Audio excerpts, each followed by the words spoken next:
From the lakes of Minnesota to the hills of Tennessee, across the plains of Texas, from sea to shining sea, from Detroit down to Houston and New York to LA, where there's pride in every American heart, and it's time we stand and say that I'm proud to be an American, where at least I know I'm free, and I won't forget the men who died, who gave that right to me, and I gladly stand up next to you and defend her still today, 'cause there ain't no doubt I love this land. God bless the USA.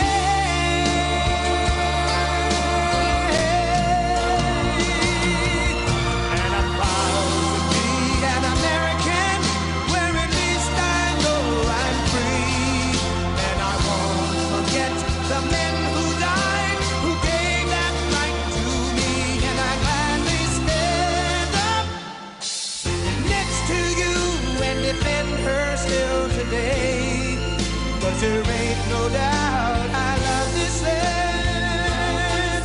God bless the USA.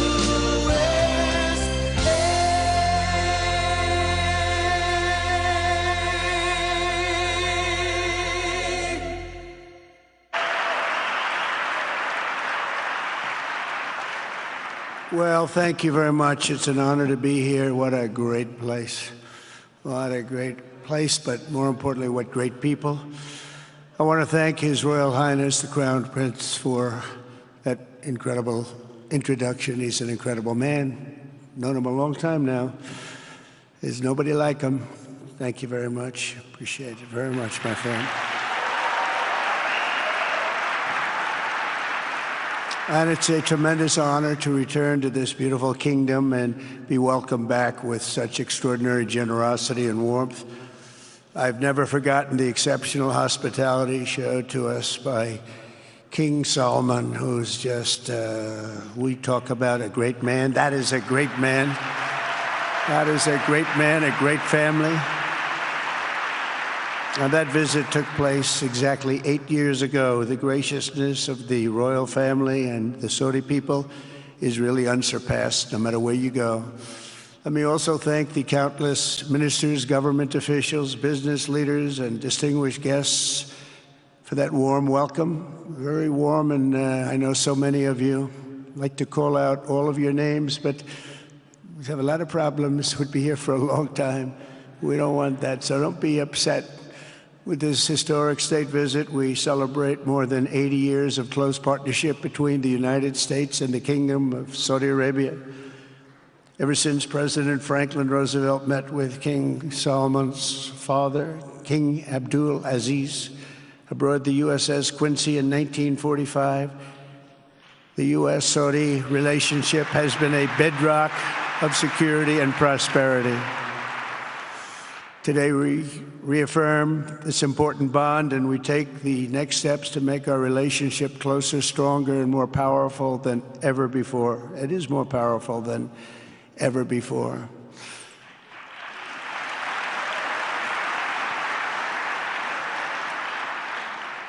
And by the way, it will remain that way. We don't go in and out like other people. It will remain that way.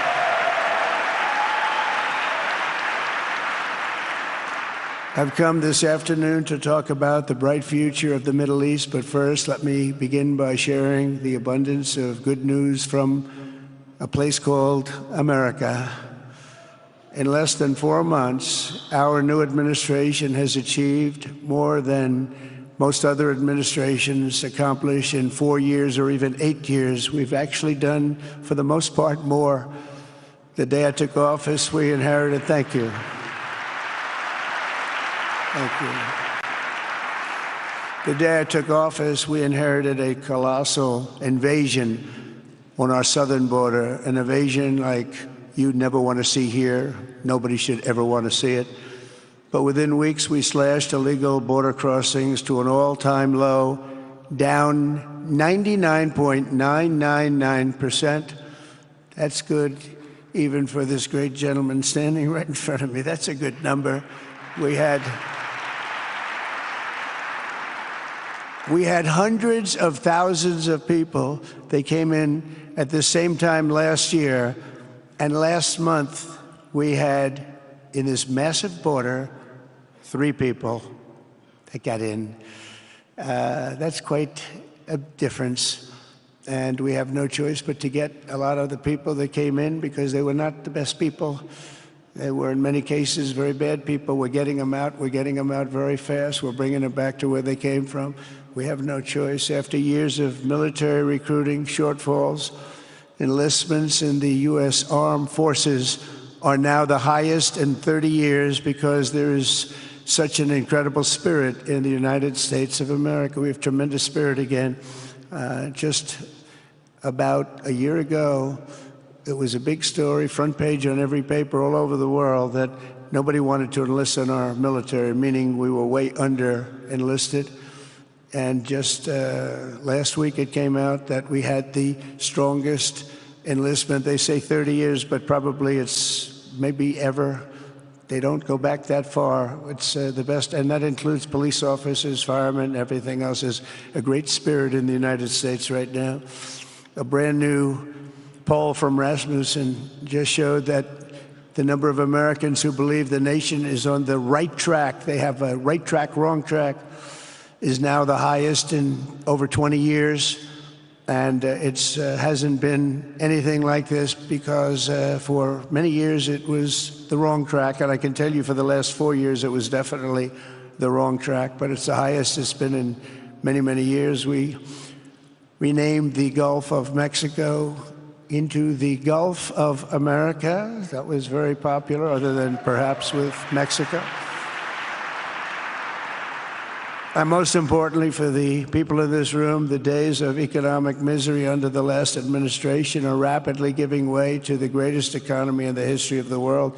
We are rocking. The United States is the hottest country, with the exception of your country, I have to say, right? I'm not going to take that on. No, Mohammed, I'm not going to take that on.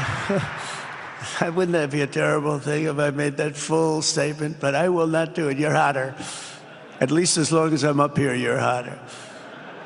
But groceries, gasoline, energy, and all other prices are down with no inflation. We have no inflation, and in a few short weeks, we've created 464,000 brand new jobs. Think of that. It's almost 500,000 jobs created just in a matter of weeks. We just reached a historic trade agreement with the United Kingdom, and over the weekend we reached a breakthrough agreement with China. Both outstanding deals. China's agreed. We have to get it down. We have to get the little details down. And Scott, you're going to work on that very hard, but China's agreed to open up to the United States for trade and everything else. But they have to do it, so we'll see what happens. But we had a very, very good meeting with both of those countries. We are cutting 10 old regulations for every new regulation. We're getting rid of all of the red tape that is so many, frankly, countries, as they get older, they develop a lot of red tape, and we're getting rid of it. We're getting rid of it at record levels. And I'm pleased to report that the United States Congress is on the verge of passing the largest tax cut and regulation cut in American history. We think we're in good shape to get that. And if we get that, that will be like a rocket ship for our country. In the first quarter of the year, the investment in America was up an astounding 22%. More than $10 trillion of new investments have been announced or are coming just since the election on November 5th. So think of that. In a very short period of time, we have over $10 trillion, and it could be much higher than that. Not everybody comes to the White House to have a news conference that they're going to be opening up in America, but they're all coming in at numbers that we've never seen before.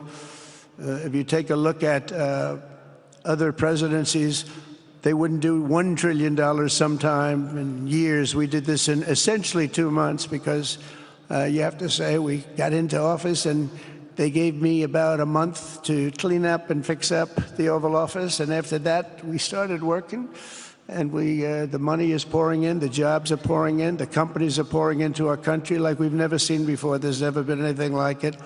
And we let other people tariff us into losing a lot of money and a lot of jobs, and now we're tariffing them, and it's at a level that nobody's seen. It's a level that is making us a very much different country and a very different Republican Party. We won a tremendous victory in November. We won all 7 swing states, the popular vote by millions and millions of votes. The Electoral College, we won by 312 to 226. Remember, they said, well, we could get to 270. No, we got to 312. That's a big difference. And very importantly, we won counties throughout the United States, 2,660 to 451. That's why when you look at a map, they're all red. The whole country is red. Red stands for Republican. From the moment on and from the moment we started, we've seen wealth that just poured and is pouring back into America. Apple is investing $500 billion. NVIDIA is investing, and I see my friend is here, Jensen. That's very good, wherever you may be. Thank you very much, because he's putting in $500 billion. TSMC is investing.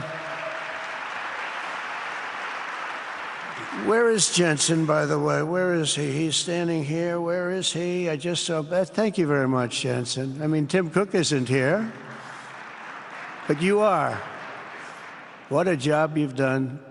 He said he's got 99% of the chip market. I don't know. That's not easy to beat. But what a job you've done. Thank you. We are proud to have you in our country. You know that. Thank you for the investment. TSMC is investing $200 billion, and with this trip, we're adding over $1 trillion more in terms of investment into our country and buying our products. And, you know, nobody makes military equipment like us. We have the best military equipment, the best missiles, the best rockets, the best everything. Best submarines, by the way. Most lethal weapon in the world. In addition to purchases of $142 billion of American-made military equipment by our great Saudi partners, the largest ever. This week there are multi-billion-dollar commercial deals with Amazon, Oracle, AMD. They're all here. Uber, Qualcomm, Johnson & Johnson, and many, many more. So I want to congratulate everybody. So many great business executives, many of you, most of you I know. And they're coming in, you know, about a month ago. They weren't that happy when they saw me.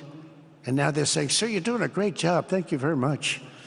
It's amazing what a rising market will do. Oh, it's going to get a lot higher. In fact, I told people 5 weeks ago, this is a great time to buy. I got criticized for that. Now they don't criticize me anymore. People should have listened. But it's going to go a lot higher. You see, we've never had anything like this happen. It's an explosion of investment and jobs, and great companies are coming in. Never seen anything like it. There's no better place to make a future or make a fortune, or do anything, frankly, than what we have in the United States of America under a certain president, Donald J. Trump. I have the right attitude. I have the same attitude that the people in the front row, second row, third row have. As you get back, perhaps they start to wane a little bit in terms of their view. But they understand, and we're doing what a lot of smart people would do. And we're not necessarily being politically correct. You saw what we did yesterday with health care. We've cut our health care by 50 to 90%. You're going to see drugs and pharmaceuticals come down at numbers that nobody has ever seen. And drugs, pharmaceuticals, we think will be dropping. And it'll be a redistribution of costs with other nations, which really took advantage of a very nice group of people that ran our country. But not only is this a time of incredible excitement in the United States, it's also an exhilarating period right here in the Arabian Peninsula. Beautiful place, by the way. Beautiful place. Exactly Thank you.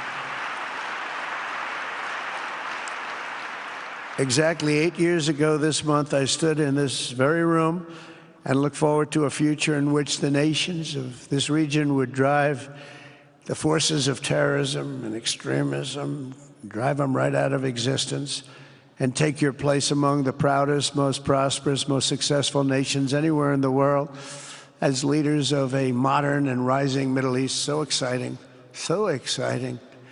Mohammed, you sleep at night? How do you sleep? Huh? Just thinking.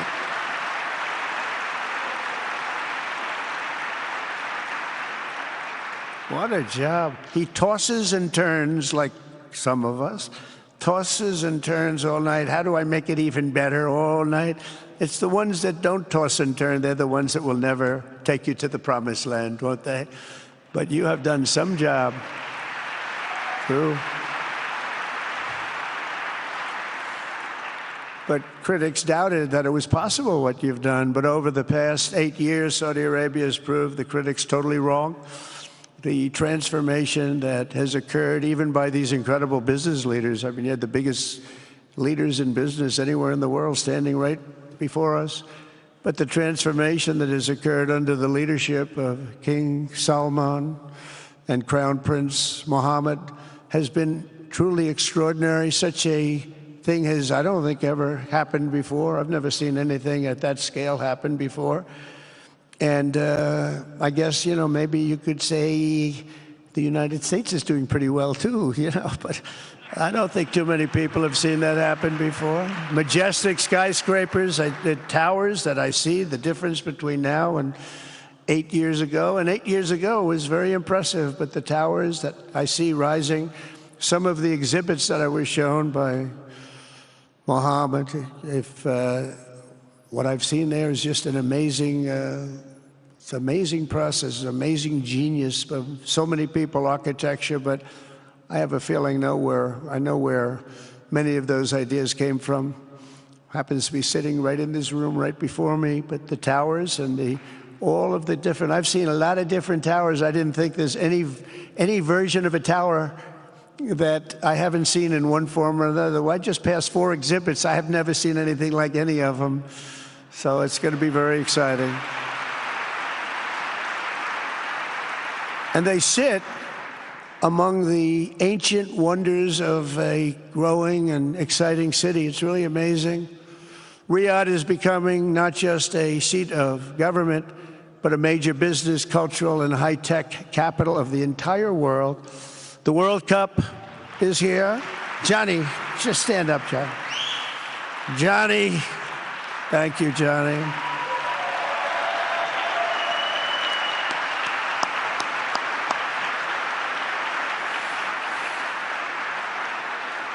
Great job, Johnny, great job. But the World Cup and the World Expo will soon be coming here, just like the World Cup is coming to the United States. It's going to be really exciting next year.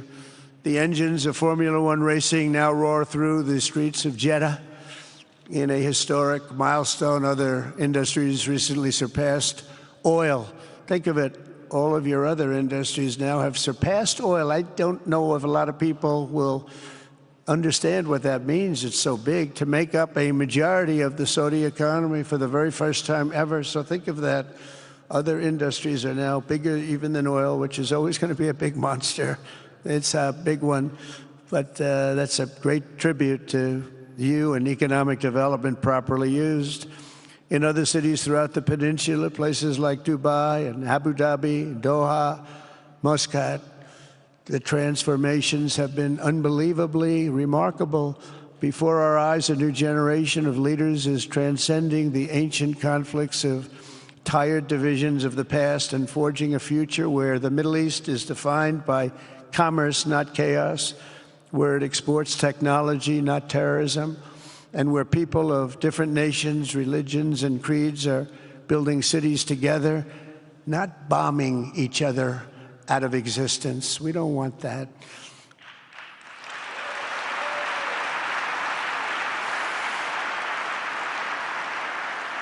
And it's crucial for the wider world to note this great transformation has not come from Western interventionists or flying people in beautiful planes giving you lectures on how to live and how to govern your own affairs. No, the gleaming marvels of Riyadh and Abu Dhabi were not created by the so-called nation builders, neocons, or liberal nonprofits like those who spent trillions and trillions of dollars failing to develop Kabul, Baghdad, so many other cities. Instead, the birth of a modern Middle East has been brought by the people of the region themselves, the people that are right here, the people that have lived here all their lives, developing your own sovereign countries, pursuing your own unique visions and charting your own destinies in your own way. It's really incredible what you've done. In the end, the so-called nation builders wrecked far more nations than they built, and the interventionists were intervening in complex societies that they did not even understand themselves. They told you how to do it, but they had no idea how to do it themselves. Peace, prosperity, and progress ultimately came not from a radical rejection of your heritage, but rather from embracing your national traditions and embracing that same heritage that you love so dearly.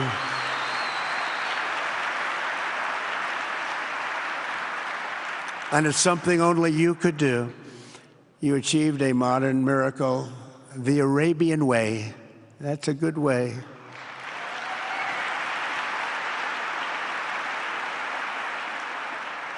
Today, the Gulf nations have shown this entire region a path towards safe and orderly societies with improving quality of life, flourishing economic growth, expanding personal freedoms, and increasing responsibilities on the world stage. After so many decades of conflict, finally it is within our grasp to reach the future that generations before us could only dream about, a land of peace, safety, harmony, opportunity, innovation, and achievement right here in the Middle East. So beautiful. It's such a beautiful thing that's happening. I guess, you know, the people that are here can't even really appreciate it because you see it happening, and it's when you come to a place that you haven't seen in 5 years or 10 years or 20 years that it's even more incredible. When I left office just over 4 years ago, that future seemed almost impossible, what you've done. Together we had obliterated the killers of ISIS. We wiped them out, terminated its founder and leader, al-Baghdadi. We had healed the divide in the Gulf Cooperation Council, it's a very big deal, and united the nations of the region to stand against the enemies of all civilization. We'd imposed unprecedented sanctions on Iran and starved the regime of resources to fund terror. They were unable to fund anything because they had no money left. They had no money. But the new administration came in and let them have a lot of money, and you saw what happened. It was not money well spent. And with the historic Abraham Accords that we're so proud of, all the momentum was aimed at peace, and it aimed very successfully. It's been an amazing thing, the Abraham Accords, and it's my fervent hope, wish, and even my dream that Saudi Arabia, a place I have such respect for, especially over the last fairly short period of time, what you've been able to do, but we'll soon be joining the Abraham Accords. I think it'll be a tremendous tribute to your country, and it will be something that's really going to be very important for the future of the Middle East. I took a risk in doing them, and they've been an absolute bonanza for the countries that have joined. The Biden administration did nothing for 4 years. We would have had it filled out.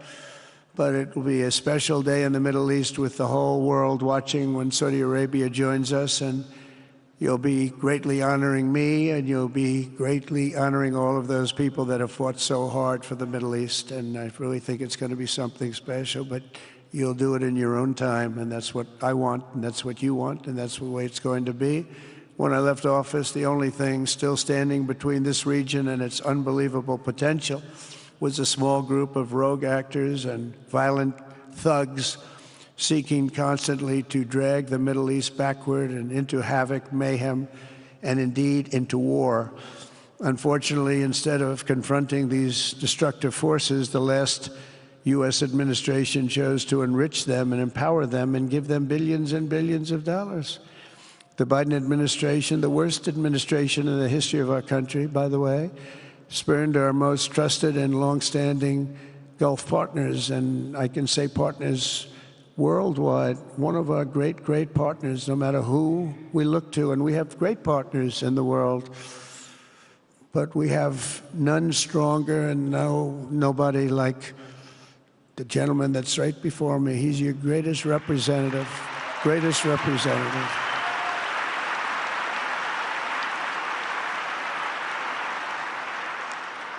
And if I didn't like him, I'd get out of here so fast. You know that, don't you? He knows me well. I do. I like him a lot. I like him too much. That's why we give so much, you know? Too much. I like you too much.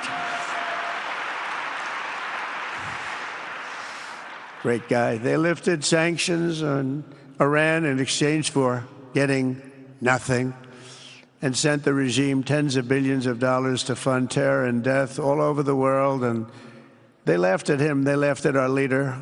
And they're still laughing at our leader. They thought him a fool. And they made nothing but trouble ever since, including the funding of October 7th, one of the worst days ever in the history of the Middle East. Horrible day.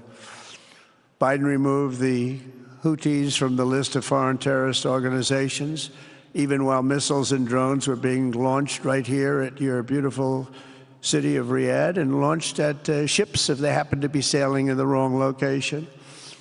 The Biden administration's extreme weakness and gross incompetence derailed progress toward peace, destabilized the region, and put at risk everything we had worked so hard to build together. And when you think of the great achievements that you've made, to do it in light of a pretty hostile administration, an administration that was not a believer, it makes your achievements even greater. Makes them even greater, you know that. But in a few short months since taking office, we have achieved the swift return of American strength at home and abroad, now working with the vast majority of people in this region who seek stability and calm. Our task is to unify against the few agents of chaos and terror that are left and that are holding hostage the dreams of millions and millions of great people. The biggest and most destructive of these forces is the regime in Iran, which has caused unthinkable suffering in Syria, Lebanon, Gaza, Iraq, Yemen, and beyond. There could be no sharper contrast with the path you have pursued on the Arabian Peninsula than the disaster unfolding right across in the Gulf of Iran. Think of that. They wanted to name it that. I said, they're not going to let them do that. Do you mind if I stop that? I stopped it. We're not going to let that happen.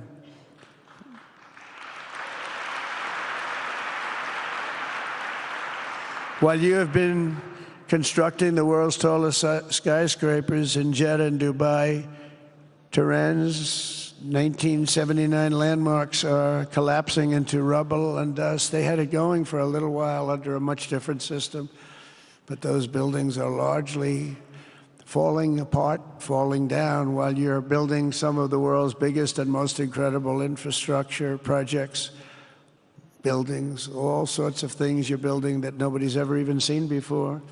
Iran's decades of neglect and mismanagement have left the country plagued by rolling blackouts lasting for hours a day. All the time you hear about it. While your skill has turned dry deserts into fertile farmland, Iran's leaders have managed to turn green farmland into dry deserts as their corrupt water mafia, it's called it the water mafia, causes droughts and empty riverbeds. They get rich, but they don't let the people have any of it. And then, of course, there's the key difference at the root of it all. While the Arab states have focused on becoming pillars of regional stability and world commerce, Iran's leaders have focused on stealing their people's wealth to fund terror and bloodshed abroad. Most tragic of all, they have dragged down an entire region with them. Countless lives were lost in the Iranian effort to maintain a crumbling regime in Syria. Look at what happened with Syria.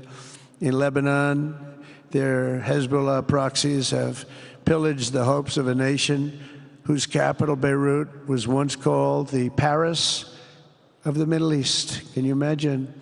All of this misery and so much more was entirely avoidable, absolutely avoidable. And Mohammed knew that. He knew that. Smart people knew that. If only the Iranian regime had focused on building their nation up instead of tearing the region down. Yet I'm here today not merely to condemn the past chaos of Iran's leaders, but to offer them a new path and a much better path toward a far better and more hopeful future. As I've shown repeatedly, I am willing to end past conflicts and forge new partnerships for a better and more stable world, even if our differences may be very profound, which obviously they are in the case of Iran. I have never believed in having permanent enemies. I am different than a lot of people think. I don't like permanent enemies, but sometimes you need enemies to do the job, and you have to do it right. Enemies get you motivated. In fact, some of the closest friends of the United States of America are nations we fought wars against in generations past, and now they're our friends and our allies. I want to make a deal with Iran. If I can make a deal with Iran, I'll be very happy if we're going to make your region and the world a safer place. But if Iran's leadership rejects this olive branch and continues to attack their neighbors, then we will have no choice but to inflict massive, maximum pressure, drive Iranian oil exports to zero, like I did before. If you know that, they were a virtually bankrupt country because of what I did. They had no money for terror. They had no money for Hamas or Hezbollah, and take all action required to stop the regime from ever having a nuclear weapon. Iran will never have a nuclear weapon.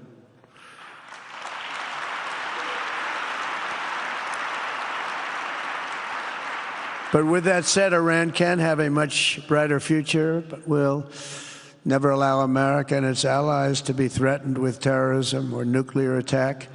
The choice is theirs to make. We really want them to be a successful country. We want them to be a wonderful, safe, great country, but they cannot have a nuclear weapon. This is an offer that will not last forever.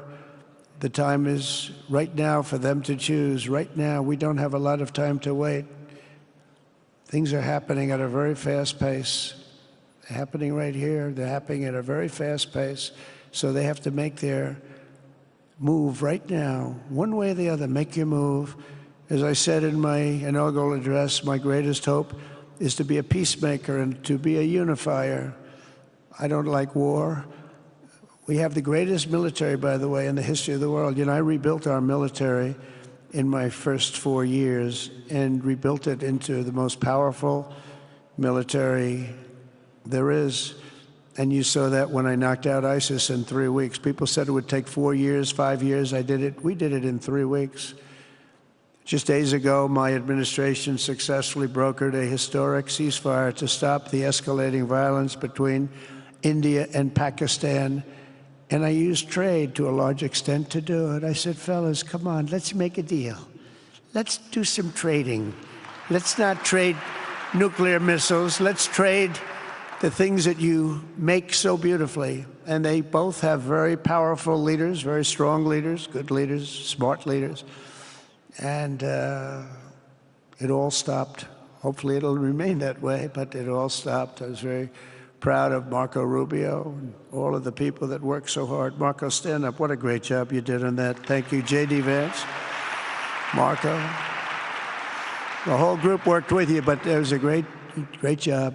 And I think they're actually getting along. Maybe we can even get them together a little bit, Marco, where they go out and have a nice dinner together. Wouldn't that be nice? But we've come a long way, and it could be, you know, millions of people could have died from that conflict that started off small and was getting bigger and bigger and bigger by the day. I've also been working relentlessly to end the terrible bloodshed between Russia and Ukraine, and very importantly, talks are being held in Turkey later this week, probably on Thursday, and they could produce some pretty good results. Our people are going to be going there. Marco's going to be going there. Others are going to be going, and we'll see if we can get it done. 5,000 people, young people for the most part, soldiers from Ukraine, soldiers from Russia. They're not from here and they're not from the United States, but they're souls. They're souls. I think usually, mostly, they're young, beautiful souls that left their parents waving goodbye, left their brothers and sisters. Goodbye, I'll see you soon. And they got blown to pieces. 5,000 on average a week are dying.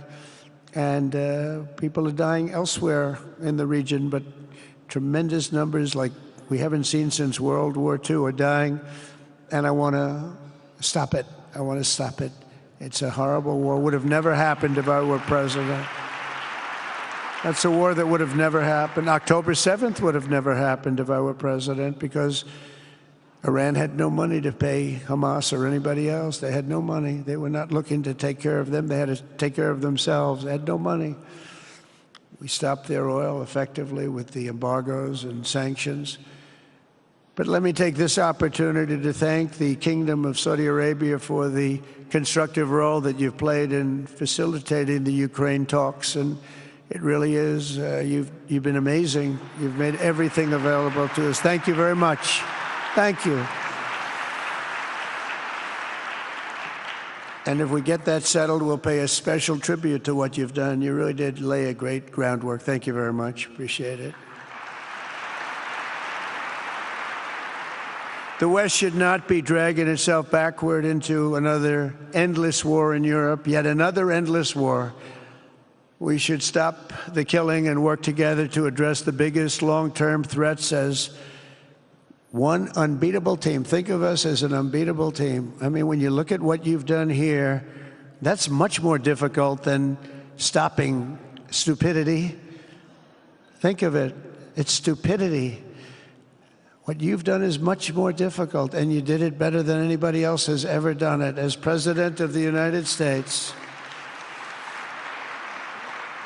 my preference will always be for peace and partnership whenever those outcomes can be achieved. Always. It's always going to be that way. Only a fool would think otherwise. In recent years, far too many American presidents have been afflicted with the notion that it's our job to look into the souls of foreign leaders and use U.S. policy to dispense justice for their sins. They loved using our very powerful military, and now it's really the most powerful it's ever been. We just are getting a budget approved, $1 trillion, highest budget we've ever had in history for military, $1 trillion.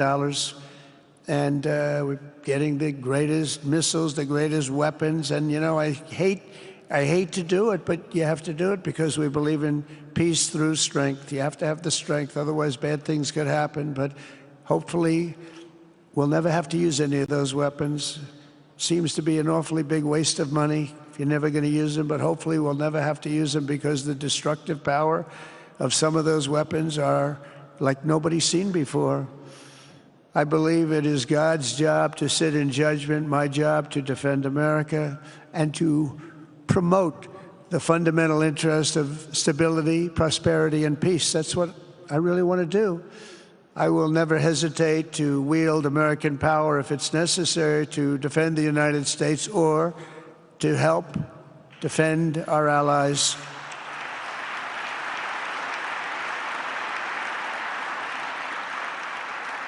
And there will be no mercy for any foe who tries to do us or them harm. We will have no mercy. They understand that. That's why I've been pretty lucky. A lot of people think, you know, he's looking to fight. He's looking to fight, and things get settled. It's an amazing thing when they really think you mean it.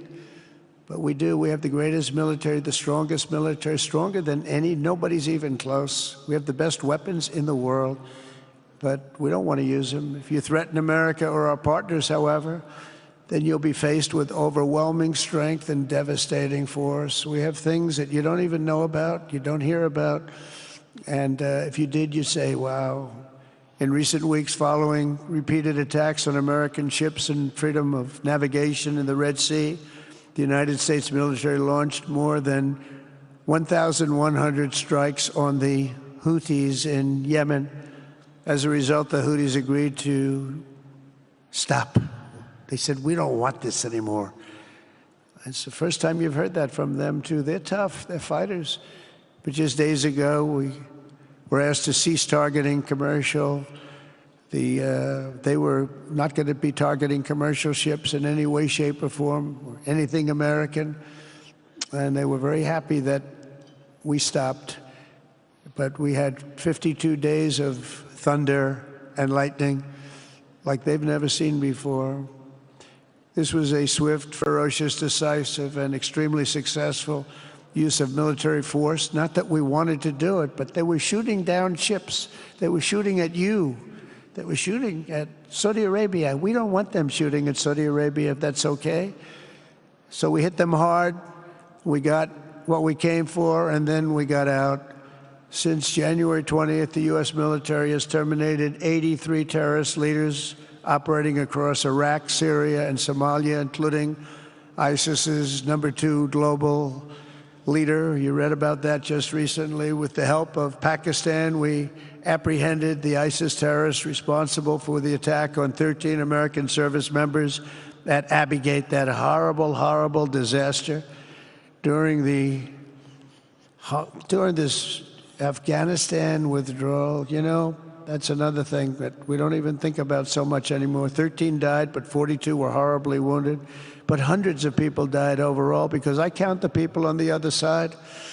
Hundreds of people just grossly incompetent. It's probably why Putin decided to go into Ukraine, something he never would have done if I were president. But we wouldn't have had the problems of October 7th if I were president. We wouldn't have had Ukraine, Russia if I were president. We wouldn't have had Abbey Gate, because there wouldn't have been any reason we were getting out, but we were getting out with dignity and with strength and power. But the way they got out was not good. I think it was the most embarrassing moment in the history of our country.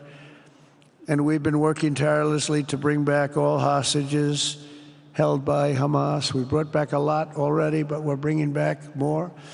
This weekend, we successfully negotiated the release of the last American hostage, Edan Alexander. Just came out a few hours ago, and we continue to work to get that war ended as quickly as possible. It's a horrible thing that's taking place. All civilized people must condemn the October 7th atrocities against Israel, which would never have happened again if you had probably a different president, but definitely if you had me as president. The people of Gaza deserve a much better future, but that will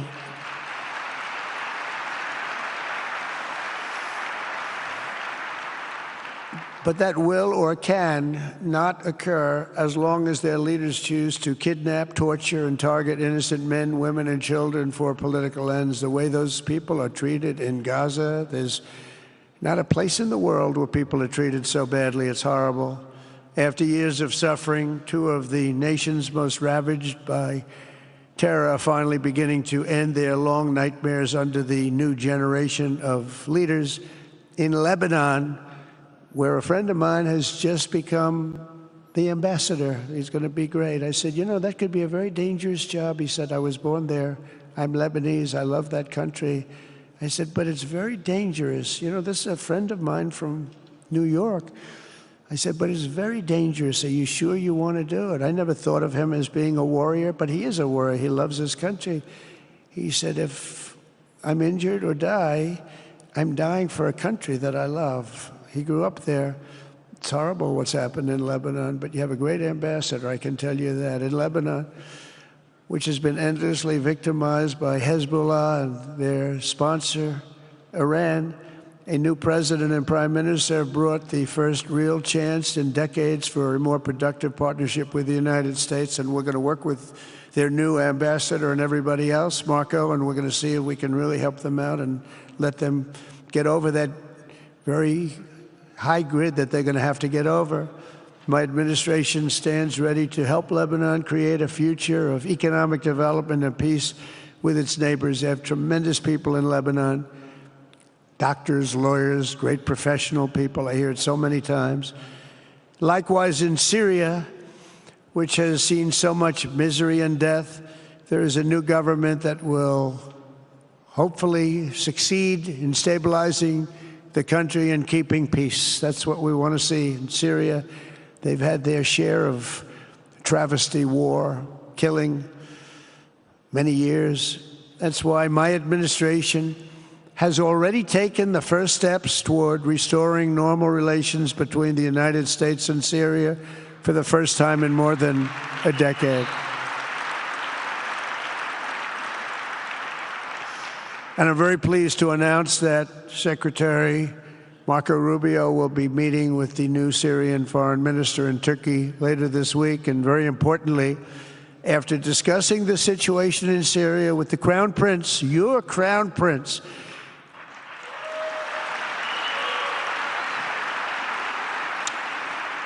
and also with President Erdogan of Turkey, who called me the other day and asked for a very similar thing, among others, and friends of mine, people that I have a lot of respect for in the Middle East, I will be ordering the cessation of sanctions against Syria in order to give them a chance at greatness.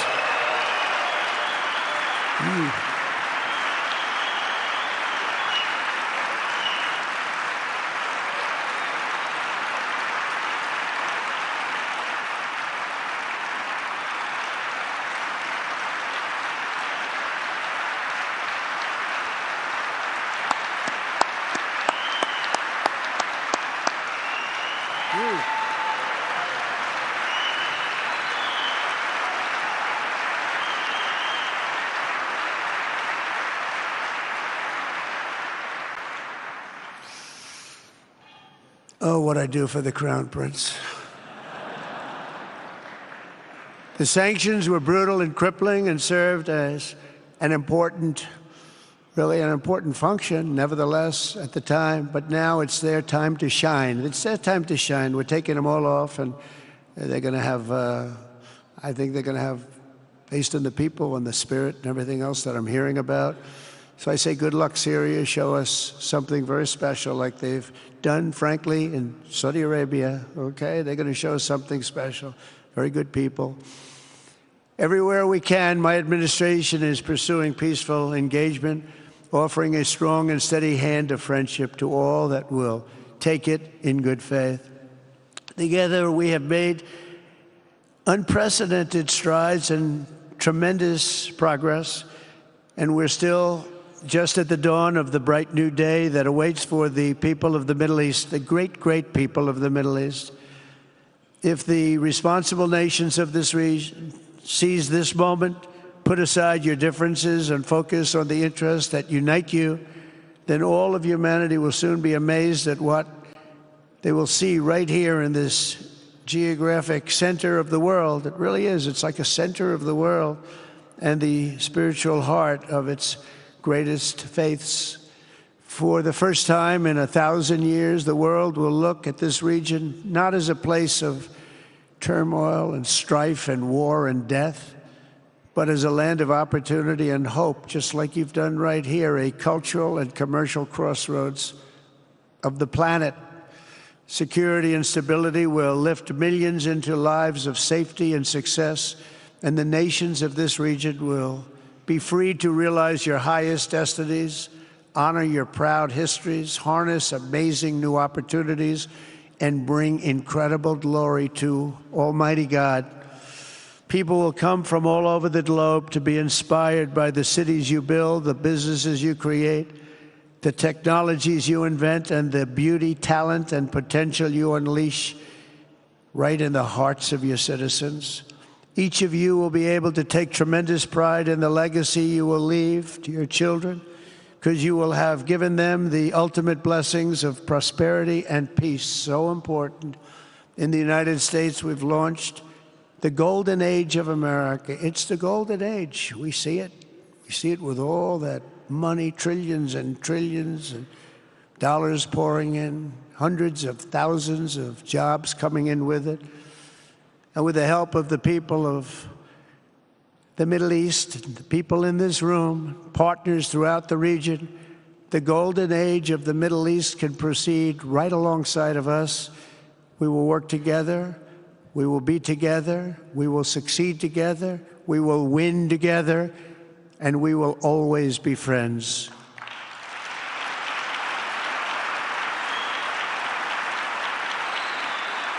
Thank you.